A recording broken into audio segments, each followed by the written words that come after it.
अस्सलाम वालेकुम वरहमतुल्लाहि वबरकातुहू। और कुछ दिनों से हमने दीन की तबलीग नहीं की बल्कि दीन को तब्दील कर दिया। दीन को तब्दील कर दिया हमारे हिसाब से। अक्सर हमने देखा है कि हम जब बात करते हैं तो हम कहते हैं कि हमारे बड़ों ने ये कहा है, हमारे बड़ों ने ये कहा है, लेकिन हमारा बड़ा अल्लाह है। अल्लाहु अकबर, अल्लाह सबसे बड़ा है। हम अल्लाह का कलाम नहीं पढ़ते बल्कि हमारे बड़ों की लिखी हुई अकाबरीन की किताबें पढ़ते हैं। ज़्यादातर वही पढ़ते हैं। हम तालीम के अंदर हदीस पढ़ते हैं। और आप सल्लल्लाहु अलैहि वसल्लम जब आप सहाबा इकराम रज़ियल्लाहु अन्हुम अजमईन के पास हदीस सुनाते थे तो सहाबा इकराम रज़ियल्लाहु अन्हुम अजमईन इस तड़प फ़िक्र के साथ बैठते थे कि ये हदीस के अंदर की जो बातें हैं अगर हमारे अंदर नहीं है तो उसको अमल में लाया जाए, और अगर हमारे अंदर है तो उसका शुक्र अदा किया जाए। लेकिन हम जब तालीम में बैठते हैं और कोई हमारे सामने हदीस आती है तो हम ये करते हैं कि भाई आगे उस हदीस का जो भी मफ़हूम है वो अपने अंदर मौजूद है ऐसा समझते हैं, और दूसरे में मौजूद नहीं, वो उसके लिए है। जबकि सहाबा का मामला ये था, उनका मामूल था, हदीस पढ़ी जाती थी, अगर वो मामला हदीस के दोनों सिफ़ात अगर हमारे अंदर मौजूद नहीं है तो उस पर अगर मौजूद है तो शुक्र करते थे, नहीं है तो अमल करते थे। हमने दीन को तब्दील कर दिया। हम कहते हैं कि बड़ों ने ये कहा है, बड़ों ने ये कहा है, बड़ों की ये नसीहतें हैं। हमें अल्लाह की नसीहतें क्या है याद नहीं है, अल्लाह के कलाम में क्या लिखा है हमें याद नहीं है। हम अल्लाह के कलाम की बात नहीं करते, हम बड़ों की बात करते हैं। जब देखे बड़े। इसी तरीके से जैसे इब्राहीम अलैहिस्सलाम ने अपनी कौम को दावत दी, कहा कि बुत परस्ती मत करो, शिरक मत करो, इन मूर्तियों को अपने हाथों से बनाकर इन्हें मत पूजो, तो उन्होंने यही कहा कि ये हमारे बड़े करते आए हैं और हमने हमारे बड़ों को इसी पर देखा है और हम यही करेंगे। वो गुमराह हो गए, कहीं हम भी गुमराह तो नहीं हो रहे? जैसे वो कौमें गुमराह हो गई, कौम आद, कौम समूद, कौम नूह, कौम लूत, ये सारे लोग गुमराह हो गए। इन लोगों ने नबियों की बातों को नहीं माना, गुमराह हो गए। आज हम नबियों के वारिस उलमा इकराम हैं, अगर हम इनसे राब्ता नहीं करेंगे, इनकी बात को नहीं मानेंगे तो हम भी गुमराह हो जाएंगे। हम देखते हैं हमारे जितने भी जिम्मेदारान हैं, इन्होंने भले ही ज़िंदगी लगाई है, 23 साल लगाए हैं, 40 साल लगाए हैं तबलीग के लिए, लेकिन उलमाओं की जो कुर्बानी है, उलमाओं ने 15 साल 16 साल अपना बचपना लगाया, अपनी जवानी कुर्बान की, अपने माँ बाप को छोड़ा, घरदार को छोड़ करके वो तालीम हासिल की। हम उनसे राब्ता नहीं करते, उनको अपना रहबर नहीं बनाते और फिर फतवे देते हैं। हम परसों एक कारगुजारी सामने आई, पता चला कि 2 साथी हमारे तमाद के तबलीग के 2 साथी किसी साथी से कह रहे हैं कि देखो भाई, जब फ़दाए अमाल की तालीम होती है तो कुरान की तिलावत करना गुमराही है। नौज़ बिल्लाह, अल्लाह हमारी हिफाजत करे। कलामुल्लाह गुमराही वाली किताबें कह रहे थे, नौज़ बिल्लाह। ये देखो भाई, तर्जुमे की कुरान ना पढ़ी जाए, तर्जुमे की कुरान इसलिए ना पढ़ी जाए कि हम उसे समझ नहीं सकते, जबकि अल्लाह वादे तौर पे अंदर फरमा रहा है कि ये रोशन किताब है, ये तुम्हारे लिए रोशनी वाली है, ये तुम्हारे लिए हिदायत नामा है, ये तुम्हारी इस्लाह करने वाली किताब है, तुम्हें राह रास्त पर लाने वाली किताब है। और हमारे साथी कह रहे थे कि तर्जुमे की कुरान ना पढ़ी जाए, हम नहीं समझ सकते। अल्लाह खुद फरमा रहा है कि हमने ये तुम्हारी ज़बान में उतारी है, इसे तुम्हारी ज़बान में उतारा, उसका तर्जुमा उर्दू में होता है, आयातें अरबी में होती है, हम समझ सकते हैं।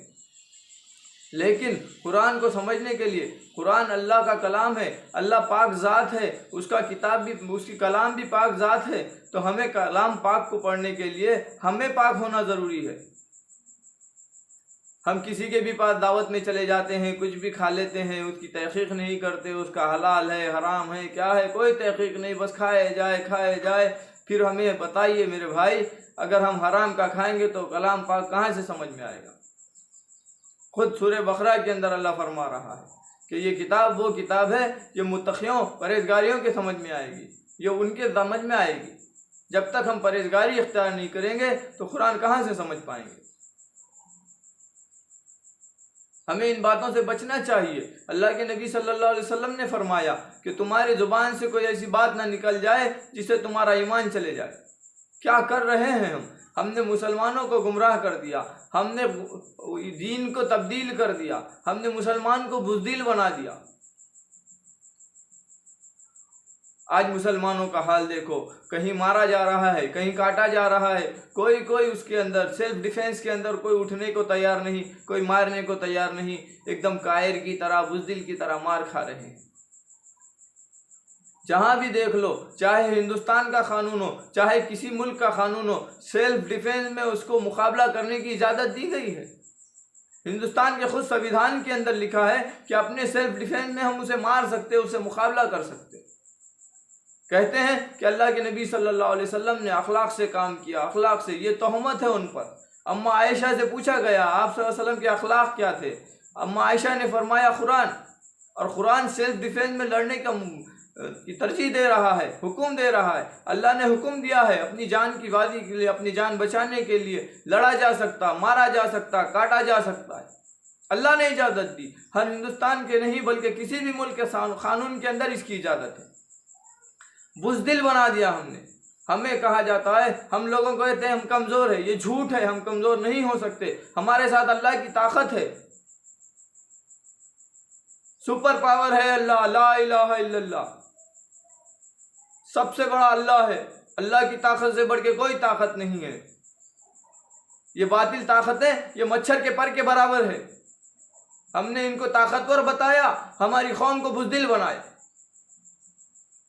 بزدل ہو چکے ہیں ہم۔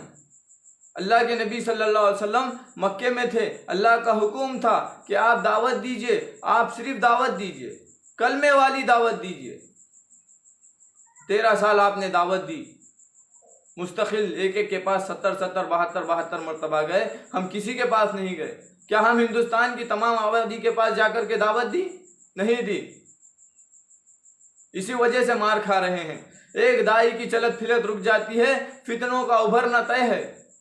دائی کی چلت پھرت رکنا نہیں چاہیے، وہ چلتے رہنا چاہیے، لیکن دائی حقیقی دعوتی کام، لا الہ الا اللہ محمد رسول اللہ کی دعوت، کیا کر رہے ہیں ہم؟ دین کو تبدیل کر دیا۔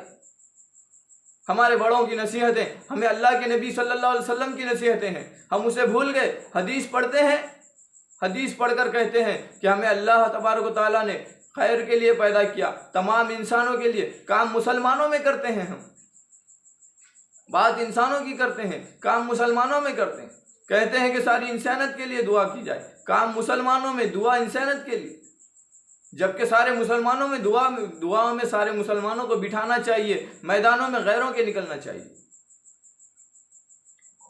مکے میں آپ صلی اللہ علیہ وسلم نے 13 سال تکلیف اٹھائی، اس کے بعد اللہ نے حکم دیا آپ ہجرت کیجئے، آپ مدینہ منورہ گئے، پھر وہاں سے بھی دعوت کا کام کیا، پھر اللہ تبارک و تعالیٰ نے آپ کو جہاد کا حکم دیا کہ اب ان بدماشوں کو، اب ان خبیثوں کو، ان کو مارو، ان کو کاٹو، ان کے ساتھ وہ معاملہ کرو جو اللہ کہہ رہا ہے۔ جب اللہ نے حکم دیا اور ہم اس حکم کو توڑ دیتے ہیں، ہم کہتے ہیں اللہ تیری بات کو ہم پیش کرتے ہیں، قرآن کی آیاتوں کو پڑھتے ہیں، حدیثوں کو پڑھتے ہیں، اور پھر ہم ہی کہتے ہیں کہ چلو مسلمانوں میں گشت کریں گے۔ ہم قرآن سے کہتے ہیں، اللہ سے کہتے ہیں کہ تو کچھ بھی کہہ لے، تو کچھ بھی کر لے، ہم ہماری منمانی کریں گے۔ کیا کر رہے ہیں ہم؟ گمراہ کر رہے ہیں مسلمانوں کو، کمزور کر رہے ہیں، بزدل بنا کر چھوڑ دیا ہم نے مسلمانوں کو ہمارے مفاد کے لیے۔ ہم کہتے ہیں کہ ہمارا پیسہ دین پر لگنا چاہیے، بالکل درست ہے، دین پر پیسہ لگنا چاہیے، اور دین ساری انسانیت کے لیے، ہمارا پیسہ ساری انسانیت پہ لگنا چاہیے۔ ہم مسلمانوں کا جوڑ رکھتے ہیں، مسلمانوں کے لیے اجتماع رکھتے ہیں، اس میں کھانا پکاتے ہیں، پیٹ بھر کے کھاتے ہیں، یہ ہماری ذات پر پیسہ لگ رہا ہے، دین پر پیسہ نہیں لگ رہا ہے۔ دین پر پیسہ، ساری انسانیت پر پیسہ۔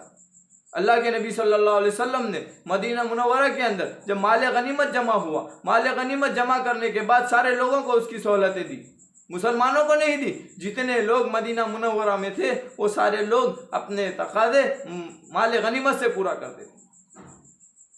آج ہم ہمارے پیسے کے مفاد کے لیے پیسہ جمع کرتے ہیں، ہم اپنی ذات پر پیسہ خرچ کے کہتے ہیں کہ دین پر پیسہ خرچا جا رہا ہے۔ اگر دین پہ پیسہ خرچہ ہم کرتے تو دین غالب آ جاتا، دین غالب آ جاتا، ساری انسانیت دین پر آ جاتی۔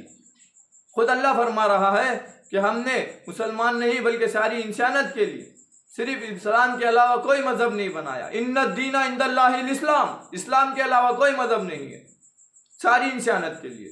قرآن ساری انسانیت کے لیے، اللہ کے نبی رحمت بنا کر بھیجے گئے ساری انسانیت کے لیے۔ جھوٹ